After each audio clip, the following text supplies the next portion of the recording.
Assalamualaikum warahmatullahi wabarakatuh. Sampurasun wargi dulur baraya sadayana tepang dangudi sareng simkuring Mang Ian Kidemang Gunung Halu tea geningannya dina acara anu maneh nyaeta dongeng Sunda, dongeng zaman kiwari ala kiwari anu nyarioskeun lalakon kahirupan mangsa bihari atanapi kabaheulaan. Kumaha dararamang pala wargi sadayana tumugi aya dina ginanjar kawilujengan rahayu berkah salamet amin ya Allah ya robbal alamin. Dina waktu ieu simkuring sejanraskeun hanca nu katunda dina pedaran dongeng klasik anu judulna Si Buntung Jago Tutugan karya Bapak Isukandar bagian anu kadalapan nya. Tah ieu pala wargi sadayana simkuring ngarekamna rada benten ieu ayeuna mah nya nganggo cobian nganggo kabel type C gitu biasa nama nganggo jack audio nyuhunkeun sarananya atanapi komentarna kumaha kualitas wantena nah langkung saya atanapi kirang teras posisi mic biasana caket gitu sok rada siga pecah geningan pala wargi sadayana nya nyuhunkeun komentarnya komentar penilaianna nanti para wargi kirang rawos ya nyunkeun komentar nanti pala wargi sadayananya ieu rada jauh supados tepecah ari caket teuing mah pecah gitu gede tapi asa kumaha gitu nya kumaha ieu salajengna lalakon Si Buntung Jago Tutugan teh ulah ka mana-mana tetep manco di channel YouTube-na Kisah Tanah Sunda. Namung satacana dilajeng kade ulah hilap nu teu acan subscribe kana YouTube-na Kisah Tanah Sunda mangga di subscribe heula supados tiasa kenging notifikasi kanggo satiap jajar carita nu salajengna oge nu sanesna nu parantos subscribe simkuring ngahaturkeun rebu nuhun laksa ketika bingahan atuh mugi ya sing tiasa janten rencang nu ngahibur ka pala wargi sadayana nya tak kitu oge ulah hilap nya pala wargi di like di komen nya di share ajakan dulur baraya tatangganya kanggo nyabgrab gitu ya sareng salah sawios bentuk apresiasi dina YouTube mah da pala wargi ulah di skip iklanna di mana teu di skip iklanna sami sareng nyawer da didinya penghasilanana abdi mah da sanes dina radio atuh ngadongengna sing karunya gabi mah jauh ka indung bapa jaba begang jaba hideung nya tah saumpamina ngaros kahibur terasa hoyong nyawer dinu sejen da tiasa kana nomor dana ieu nya tah tong ageng-ageng 2000 we tang parkir atawa wewes nya tah pala wargi sadayana di mana di zaman kiwari mah geuningan ngagip nya transfer ngirim pulsa sakitu gai boge dugi nya tah urang ngagip ka Bapak Isukandar ku mangrupikeun aosan Al-Fatihah di mana orang ngirim Al-Fatihah ke ahli kubur salaresna eta doa teh wih di ka urang sadayana atau pamugia di hiji saat di mana urang geus mulih ka jati mulang ka asal teh ku Allah dihadirkeun makhluk-makhluk anu ngadoakeun ka urangnya komo misalkan aya nu nongton adugikeun ka 10.000 ngaoskeun Al-Fatihah tangtosna 10.000 Al-Fatihah janten medan energi anu luar biasa engke bakal widi ka urang sadayana atuh pamugia anu gaduh hajatna sing dikabul hajatna nya teras anu rumah tanggana sing sakinah mawadah warohmah barangkalina sing soleh-solehah nya anu nuju milarian jodona atuh sing naon teh sing dipenakeun sareng jodoh anu terbaik tah kumargi kitu hayu urang sami-sami ngintunkeun Al-Fatihah kanggo Bapak Isukandar nya Allahumma ighfir lahu warhamhu wa'afihi wa'fu anhu Syulillahilahum Al-Fatihah. A'udzubillahi minasyaitonirrajim. Bismillahirrahmanirrahim. Alhamdulillahirabbil alamin. Arrahmanirrahim. Maliki yaumiddin. Iyyaka na'budu wa iyyaka nasta'in. Ihdinas siratal mustaqim. Siratal ladzina an'amta 'alaihim ghairil maghdubi 'alaihim waladdallin. Amin. Pamugia ieu karya dongeng Bapak Isukandar teh sing biasa janten ladang amal kanggo ahli kuburnya penggarangna Bapak Isukandar oge ka para wargi sadayana nu mika cinta kana karya anjeunna nu hadir dina ieu dongeng ya latiful tubi fi umuri kuliha wal tubi fi mana jala waqti hajati wa huwa izazairina ilayya wa man ahsana ilayya wa man ista'ana ilayya innaka ala kulli shay'in qadir mugia sing dikarubul hajatna dikaluarkeun tina sagala kapingung kasusahna nya anu halaladir dina ieu dongeng supados tenyang kolong tingkana wakos hayu urang sami-sami ngalajengkeun ieu lalakon si buntung jago tutugan bagian anu kadalapan. Mangah kaparayun sadayana wilujeng ngadangkeun tong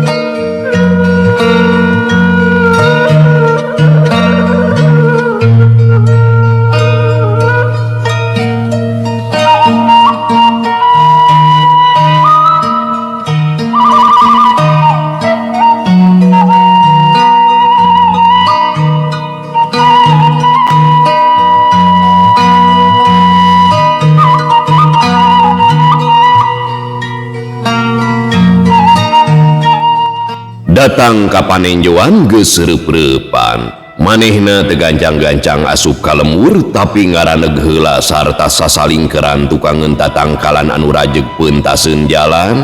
Memang mun ka panenjoan teh Andi sok ngajejempe maneh komo deui ayeuna mah kudu leuwih ati-ati lantaran bahruwi aya maksudna rek ngajorag ka Cipancar. Memang dina arinditna teh bahruwi sabaturna sok mabal tapi taya salah namun manehna leuwih ati-ati.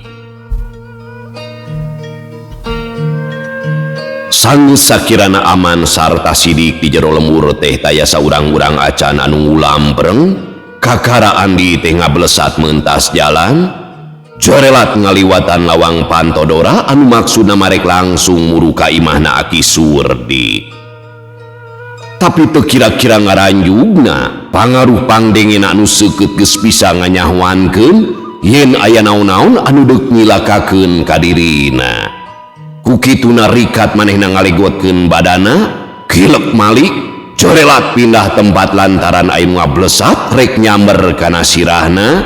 Tapi tetela anu rek deleket tingkat pangabisana lain hanap-hanap da eta we panarajangna teh terus nyuruntul bari dibarengan ku gorowokna anu matak nyentarkeun hate. Bangsat, wayah kieu geus wani kalangkang kolongkong kalemur batur sia. Sabar heula baraya. Cek Andi bari terus ngalegot nyalametkeun dirina.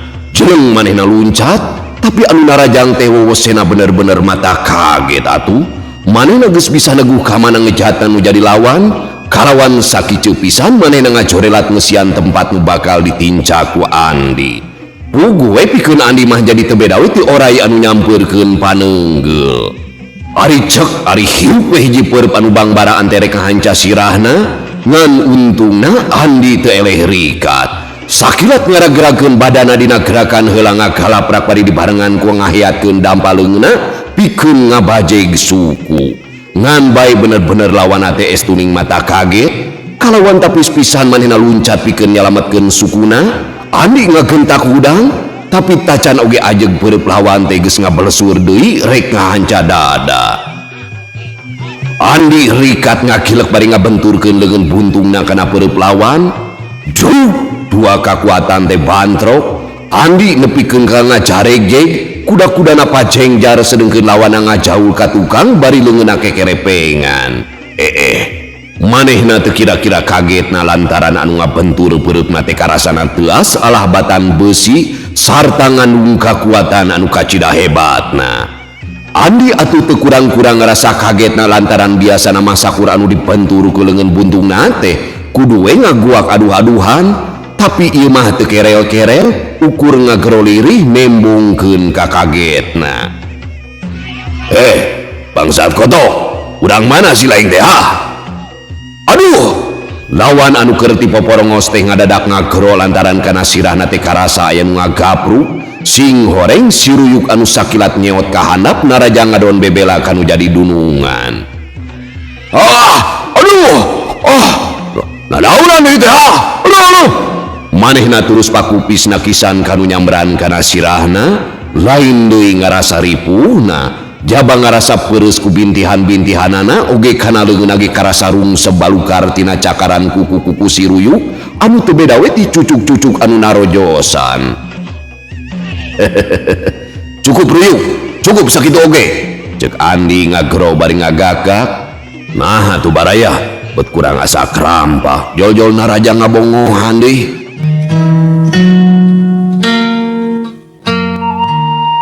Lantaran harita teh ributna sasate jauh ti imahna Aki Surdi, puguh we anu di jero imah teh lain deui kagetna ngagentak Aki Surdi kaluar. Ari breh teh matak nambah-nambah kaget lantaran mireungeuh dua jalma nu keur pahareup-hareup dina kayaan sikep anu lain sawajarna. Kelanan udah Andi eta teh, cek Aki Surdi bari tuturubun turun tina golodog. Andi Aki hidup keneh eta teh, Aki udah, cek Aki Surdi nyarita deui bari nyamperkeun. Aki udah, aduh mugi ngahapunten atuh Ki. Andi bari ngagentak nyolongkrong kanu jadi lawana anu tayalian ti Pamardaka anu waktu harita keur nganjang ka imahna Aki Surdi. Andi kutan ieu teh hebat geuning boga inju teh. Bae kasih bae, cek Pamardaka bari ngagentak ngarawuleungeun Andi anu nyolongkrong. nah kumaha atuh bieu teh bet ribut heula, cek Aki Surdi nanya. Muhun Kang, waktos tadi teh abdi kaluar ngadadak ningal anu ngablesat di jalan. Hate teh jol-jol curiga we da eta make jeung sasalingkeran bari gerakanana teh teu sabongbrong. Ari ditarajang teh bet mata kaget kana wosena jeung ujug-ujug aya nu ngagapruk di kana sirah. Naon eta teh jalu, cek Pamardaka saterusna mah nanya ka Andi. Si Ruyuk Aki tu geuning cineuluk we di luhur. Andi ngahehe bari nuduhkeun si Ruyuk nu harita keur cinutun we dina dahan muncang. Heula geuning jalu, Pamardaka kaget. Sumuhun Aki. ditarajang gitu tadi teh udah. Ulah gana-gana atuh, si Ruyuk mah lain ngalaurakeun teh. Yap ayeuna mah urang kajar we, cek Aki Surdi bari ngaleng tak Andi. Sangus araya di jero imah teu kungsi ditanya deui, derek-dek bae Andi teh nyaritakeun maksudna. Pokona mah manehna teh menta saran kudu kumaha nyapilakueun patali jeung karepna Bahrowi anu peuting ieu teh rek ngadatangan lembur Cipancar, oge aya karepna anu teu hade ka Kisahudi anu dipake bingung teh dumeh ka itu ieu oge sarua beratna. Heuleuh kutan si Bahrowi teh ngagalak sakeneh bae nya. Nya bener-bener lain anteuppeun atuh. Pamardaka ngagereneng satengah anu nyarita ka dirina sorangan. Sumuhun Pak, ari abdi puguh kapaksa mimilu ka manehna teh satadina dumeh aya anu dipilari. Andi mairan. Nya Aki ge geus ngadenge ti Aki hidup, jadi can kapanggihnya jalma nu cacat beungeutna teh. Pamardaka negeskeun. Umawi teu acan? Jadi maksud Andi teh ayeuna kumaha? Sumuhun sapertos anu tadi dicarioskeun, abdi teh teu kinten melangna ka Mang Udi, hoyong nulungan namung supados ulah kauning aku Pak Bahrowi. Terang-terangan we atuh Andi. Lumawi abot Pak, di sanes-sanes oge Pak Bahrowi teh tos janten guru abdi apanan. Kieu we atuh, urang jeung Aki we ayeuna ka Cipancar. Moal kitu ayeuna manehna geus miheulaan. Kira-kira make jalan mana tah manehna teh? Moal rupina mah Ki, biasana masok norobos ti Batu Gede, panginten ayeuna ge masih aya keneh di jalan. Ongkos sok sanos miosna sore keneh oge sok reureuh heula di Batu Gede. Biasa murusin pena. Andi tembong paromana giak rek dibarengan ku Pamardaka teh. Nya kitu we atuh Kang, wayahna dikantun heula nya. Pamardaka pamitan ka Aki Surdi. Nya gue atuh heug bae buru-buru anggur mah bisi kumaha onan mi HP di ditu Ki Amirnya heuda santina atuh bakal kabarerang meureunan. Aki Surdi ngajurung laku.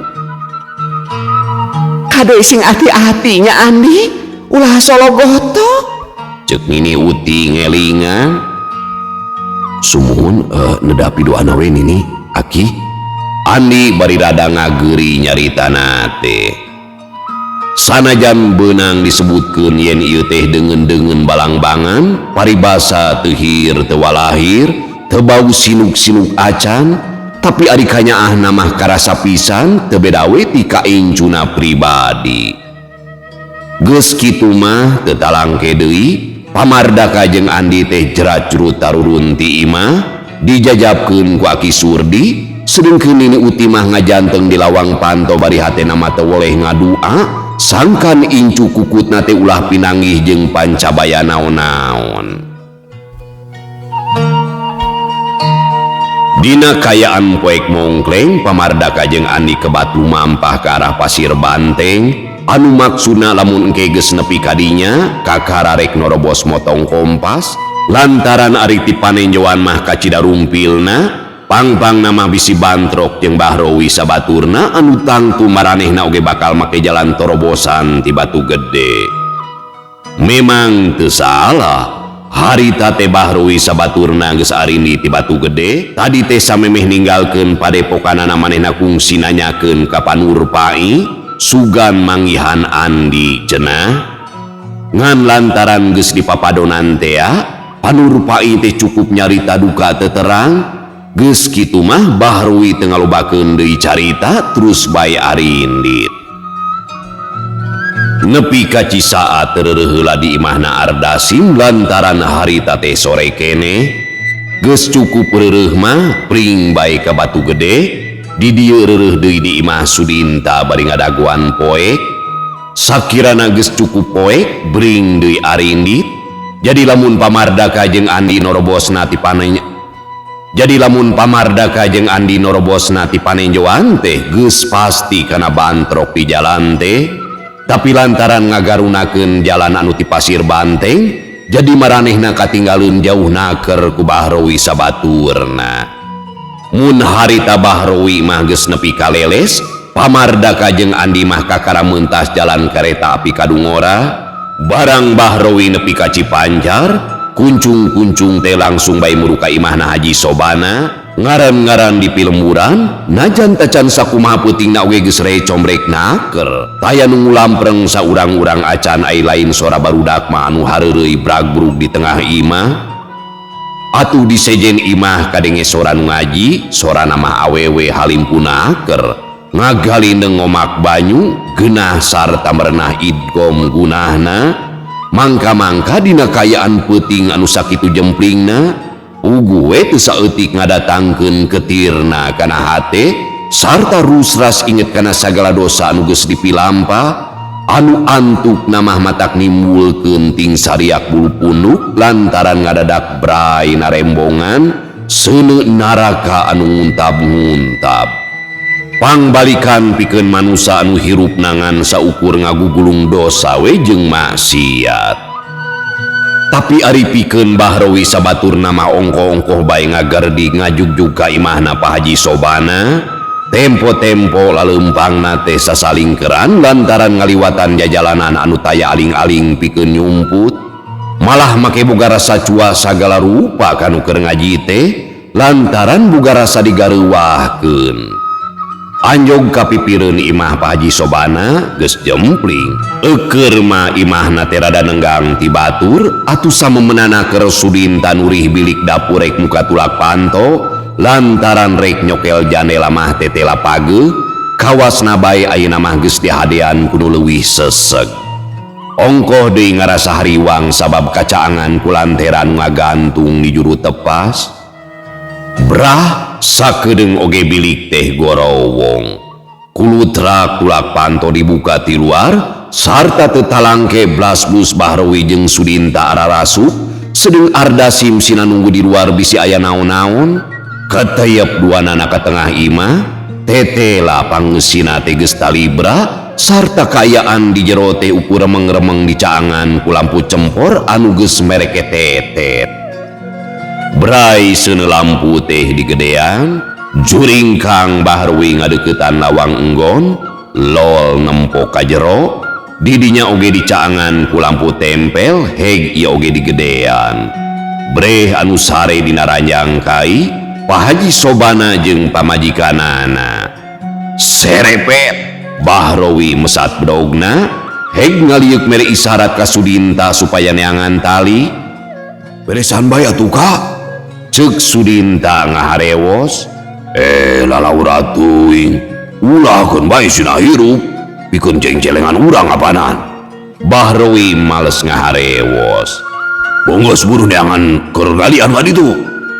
Sabot keur kitu ngadadak Pak Haji Sobana teh lilir, atuh lain deui ruasna.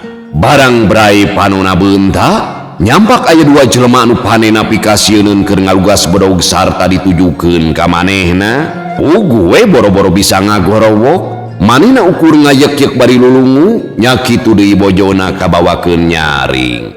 Tapi nya kitu atuh, duanana oge geus teu bisa naon-naon iwal ti ngahodhod teu beda we tinu muriang keur nirisan, geus asa jos we congo bedog teh niru kana jajantung. Bajedog si Haji, montong aku jurudkeun ari hayang samut mah. Kaula teu butuh ku nyawa Andika, tapi butuh ku harta banda. Bahrowi bari ngancam ku bedogna. Keur kitu torojol Sudinta ka jero bari mawa efek sarta teu anta parah deui, rakatak Haji Sobana di talian dihijikeun jeung Bu Haji, wel sungutna dijejelan ku lamak bisi gogorowokan. Beres nalian kojengkang kana lomari tapi dikunci, atuh pok Bahrowi nanyakeun ka Pak Haji, lamak anu nyesel dina sungutna teh dilaan heula. Di mana neun kuncina Haji? Ingat sia, lamun teu mikeun nyawa Andika taruhanana. Bahrowi bari ngacungkeun bedogna. Itu handapun kasur. Pak Haji Sobana nembalanana teh teu beda we tinu kaceke, ugu disanghareupan ku algojo anu sakitu pikasieunana. Kawasna lamun manehna wani-wani ngangkang teh, mual asa-asa pasti bedogna teh ngageresel kana beuheungna. Wel lamak teh dijejelkeun deui, geus kitu Bahrowi nyingkabkeun kasur, tetela Pak Haji Sobana teh teu ngabohong.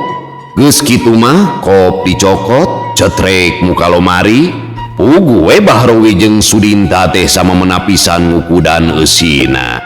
Sakur anu dianggap perlu mah taya nu disesakeun, kabeh dikoredaskeun di buleun ku taplak meja. Blik, blik, blik, ngadadak di tengah imah kadengnya aya nu leumpang. Sudinta rikat kaluar di kamar, ari breh teh budak bujang anu kakarabijil ti enggona anu taya lian ti jangdana, anu hari tarek nempo inung bapana lantaran waktu manehna lilir teh kadenge anu tingrarke ti kamar bapana. Ugu we lain deui ngaranjugna barang mireung aya nu kaluar ti enggon bapana teh. Tolong! Jangdana kontan mundur bari ngagorowok. Setan teh ulah ngagojudkeun sia. Cek Sudinta ngagentak ngacorelat bari ngahambatkeun pereupna. Ari bek ari kusek we, lantaran sajabana ti cukang irungna dipepeg, hulu angna oge ditimpah ku pereup kencana Sudinta. Keur kitu kuat deui kadenge, ari direret horeng nyimojang keur ngajengjen we bangun kasima. Sudinta teu ngalobakeun deui mikir, seak bae pereupna ngahancakana sirah. Puguh we nyimojang teh anu taya lian ti Nyi Euis, anakna Pak Haji Sobana anu bungsu, sakali mapeg oge terus bae ngarumpuyuk teu inget di bumi alam. Ganjang kaluar Sudinta. Bahrowi nu harita beres bebarengkeusna ngagentak luncat ka dapur. Sudinta nuturkeun duanana jungjleng laluncatan kaluar nyampeurkeun Ardasim anu keur tugur. Tapi kakara ogecle nincak taneuh, ngadadak aya nu ngolebat nyampeurkeun ka maranehanana bari dibarengan ku gorowokna anu teu wudu we mata kreuwas oge. bangsat sia ulah wakan nyingga sia setan sang harupan kalinya dinta Dasim. Bahrowi bari luak biuk bisa aya baturna anu sejen, tapi barang tetelangan saurang belecet bae manehna lumpat, batur-batur namah cul bae ditinggalkeun, anu harita terus bae padungdung jeung anu anyar datang.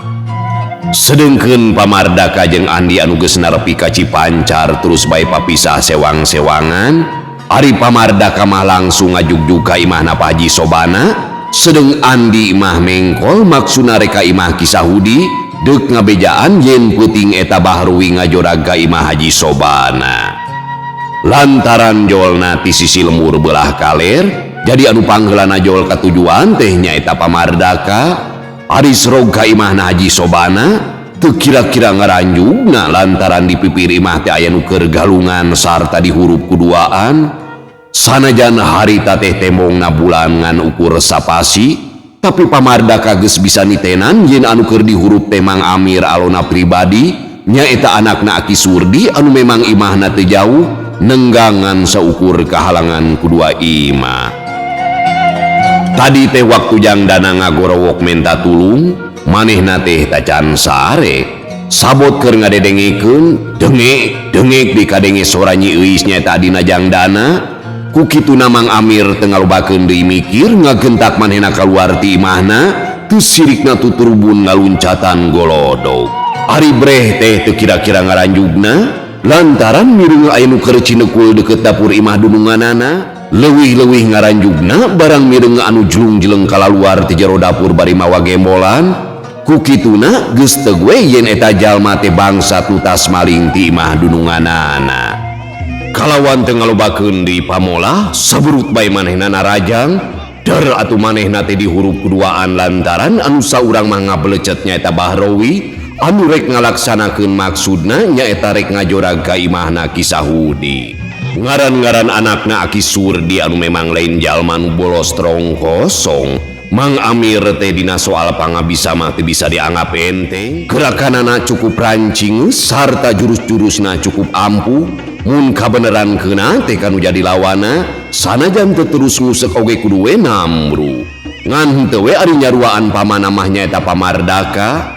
Harita waktu Mang Amir dihurup kuduaan sageprakan mamanehna teh terus ngadesek kanu jadi lawan-lawana. Bedogna terus ngubeng mangrupa samberan-samberan anu matak mateni. Bedog-bedog Sudinta jeung Ardasim teh geus taya dayana, duanana ting koleweng awor jeung bedogna Mang Amir. Nu katampa ku lawan-lawana teu we mata keder oge nepikeun kaduanana racleng atuh laluncatan lantaran sakilat bedog Mang Amir teh ngubeng ti luhur sakapeung ngolebat ka hareup rek ngacak-ngacak dada. Mun teu kitu terus nu ka handap rek ngarampalkeun dampal suku. Tapi puguh Sudinta oge lain jalma atahwara, Ardasim nya kitu keneh sanajan pangartina aya disahanapeun Sudinta dina perkara patelak mah sasat pagawean sapopoe. Sanajan bener maranehna teh kadesek, tapi gerak-gerak tipuna mah memang teu bisa dianggap remeh. Ku kituna hiuk-hiukna teh Mang Amir teu pisan mawa hasil, malah antukna mamanehna anu ganti lalakon terus kadesek.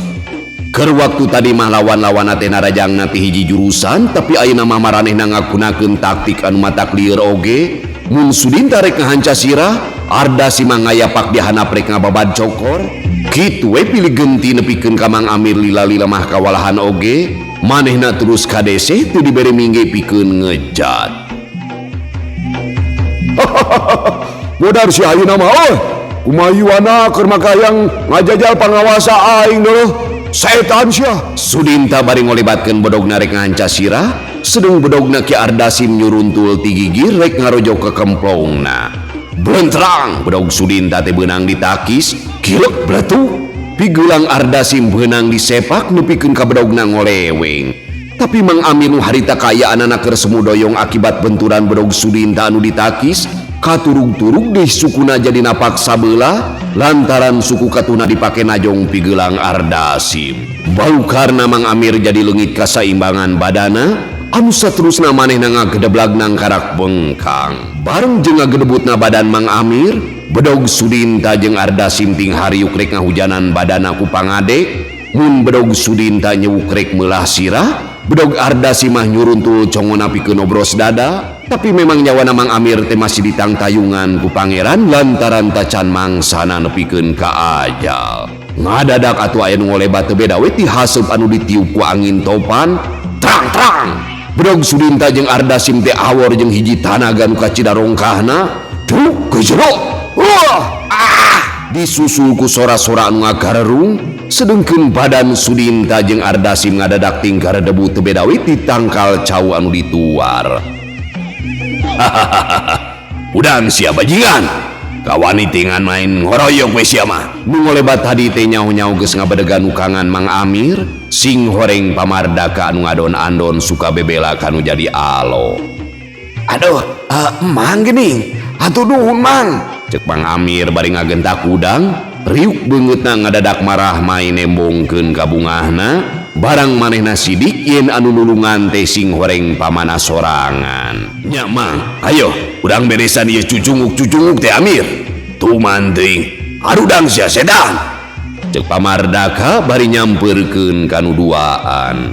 Pugu we pikeun Sudinta jeung Ardasi malain deui ngagebegna barang maranehna mireungeuh cirimna pamardaka teh. Pugu geus pada ngarasakeun kumaha wowosena anu matak barang red ka pamardaka nu harita nyampeurkeun teu anta parah deui. Korejat bae hudang sarta berengbeng bae duanana lalumpatan teu sirikna silih seret patarik-tarik sarta notog-notogkeun maneh.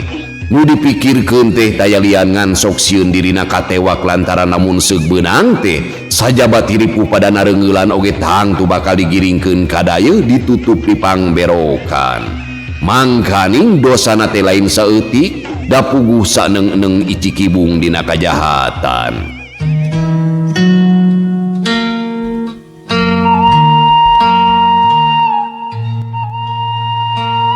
Tadi nama ku pamardaka terek terus diudag ngan ku Mang Amir dihulag lantaran inget kana kasalametan Pak Haji Sobana saimah-imah anu tacan karuhan kumaha nasibna. Ku kituna geuwat duanana asup make jalan dapur anu memang pantona geus muka. Ari breh teh teu kira-kira ngaranjugna. Jangdana jeung Nyi Euis masih keneh ngagaloler sedengkeun di jero kamar kadenge nu dibarengan ku sora anu budak geduk bangun anu keur babadu. Nu keur ngagoleri ka ti buruku pamardaka sedengkeun Mang Amir ngojengkang ka jero kamar. Beuki matak ngaranyug deui bae lantaran kasampak Pak Haji jeung Bu Haji teh keur adug songkol teu bisa meta. Teu loba tatanya gancang bae lalamakan anu nyumpel teh di laan. Aduh, Allah. Aya bangsat mira. Cek Pak Haji humarurung. Sumuhun sareng abdi oge kantos pantrok di luar mung teu tiasa kacerek. Kabujeng malabur. Mang Amir bari ukay-ukay ngalaan efek anu ngabakutet. Si Dana Amir jeung si Nyai. Pak Haji Sobana ngarasa hariwang ku anakna dumeh tadi kadenge koceak dengekna di tengah imah. Itu nuju digugulung kupun paman. Saena bae kabujeng sumping Mang Udah. Abdi oge upami teu kabujeng katulungan ku anjeunna mah. Hanteu rupina mah. Sanggeus talina dibuka, jurut Pak Haji jeung Bu Haji teh tarurun tina tempat sarena ting koloyong ka tengah imah. Ari breh teh Jangdana jeung Nyi Euis geus aringeteun deui tina kapaehanana. Nyi Euis mah jol gabrug bae ngarontok ka Bu Haji bari ngagukuk ceurik. Ngarasa baluas meureunnan ari ras kana kajadian anu cikeneh karandapan.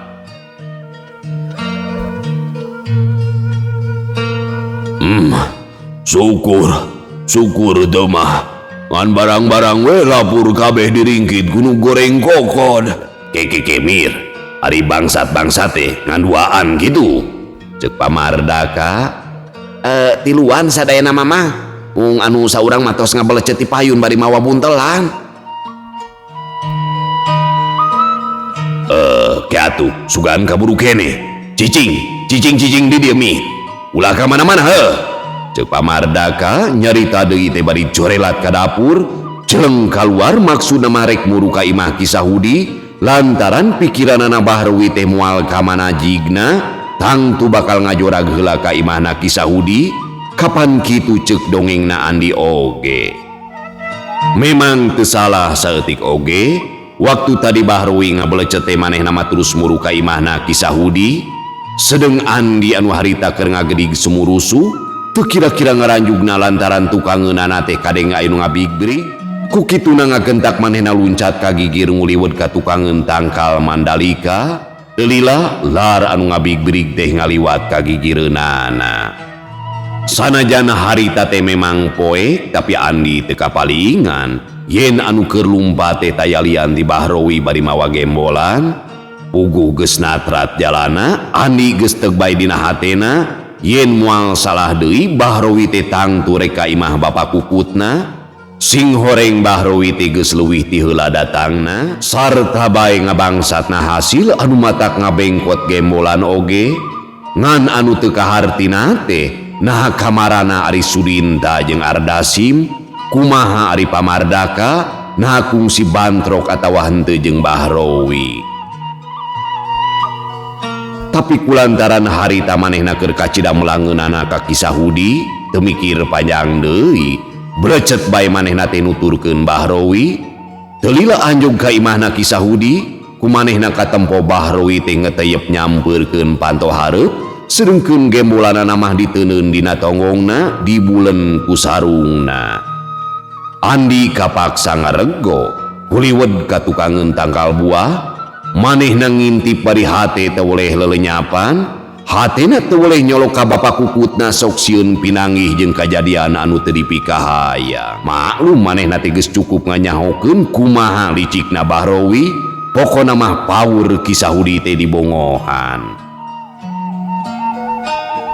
Bahrowi ngetrukan panto ku tungtung bedaugna, anu pikeun Andi mah geus lain deui ngageterna atuh. Pantesna teh ari lol bapa kukutna kaluar, ari cekek bae di kade. Saudi, Bahrowi ngageruan diri. Sahanya kadenge ti jero imah nembalan, tetela sorana Kisah Hudi. Gawat ieu, gawat tulungan Saudi, imana Pak Haji sobana ka asupan bangsat. Kumaha? Kadenge sora Kisah Hudi bangun anu kaget. Imah Pak Haji sobana kabongkaran. Kulutrak sadanu muka tulak, brai panto dibuka ti jero. Kakara oge Kisah Hudi nololkeun sirahna nempo kaluar. Sakilat Bahrowi ngahambatkeun bedogna bari dibarengan ku gorowokna anu ditimbulkeun ku rasa amarahna nu memang geus aya tauna dipenem di jero hate. Modar si ayeuna mah.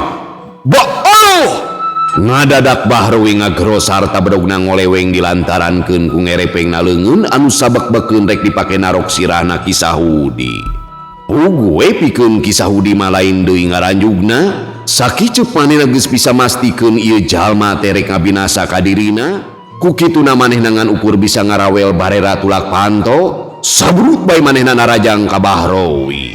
Tapi Bahrowi cukup ringeus kanapi bahayaeun, sanajan bari kekerepengan keneh manehna ngagentak luncat ka gigir. Kilek manehna malika Kisah Hudi anu ayeuna geus aya di buruan, lantaran basa tadi panarajangna poste manehna terus luncat kaluar ti imah. Mireng musuna kabuktian teu cecel teu bocel, geus teu kacatur kumaha ngagugudugna hate Bahrowi harita. Oge bari hatena mah teu kira-kira ngaranjugna lantaran pangna leungeunna ngerepeng teh memang aya nu ngabeletuk kanapi geulangna. Sanajan bener anu ditenggorkeunna mah ngan saukur batu leutik, tapi karasana lain deui matak nyerina. Ku kituna geus teu bae manehna nyangka yen tangtu aya jalma sejen anu ngahaja bebela ka Kisah Hudi, oge geus tangtu ngabogaan pangabisa nu lain jore-jore. Tapi lantaran geus kagok asong, saeutik oge manehna mah teu boga maksud pikeun ngejat, manehna ngabagi panenjona bisi aya nu ngabongohan. Sakilat manehna narajang deui ka Kisah Hudi kalawan ngagunakeun bedogna, gerakanana teh estuning mata kaget anu jadi lawan. Bedogna terus ngubeng huakiuk bari dibarengan ku gerakna awak anu hese pisan diteguhna kamana pilumpateunana. Ugue eukeur mah Kisah Hudi teh sasat lulungu keneh, katurug-turug jojol ditarajang sakitu hebatna. Munasabah lamun maneh nate terus-terusan kadesek anu antukna pisan manehna ngagerblag nang karak bengkang, sedengkeun barerana mah geus leso tina panyekelna. Tahan Bapak! Andi ngagorowok bari jeleng manehna luncat lantaran kabireungeuh bedog Bahrawi teh geus ngaheat rek ngahanca sirana Kisah Hudi.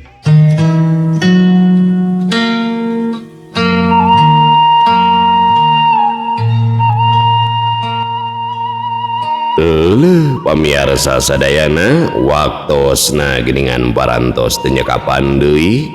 Cag urang tuna dihanyuang siang, urang teuneun dihaneulem sieum paranti nyokot ninggalkeun mangsa datang ka samber deui. Teu karaosnya. Wallahu muwaffiq ila aqwamit thoriq. Wassalamualaikum warahmatullahi wabarakatuh.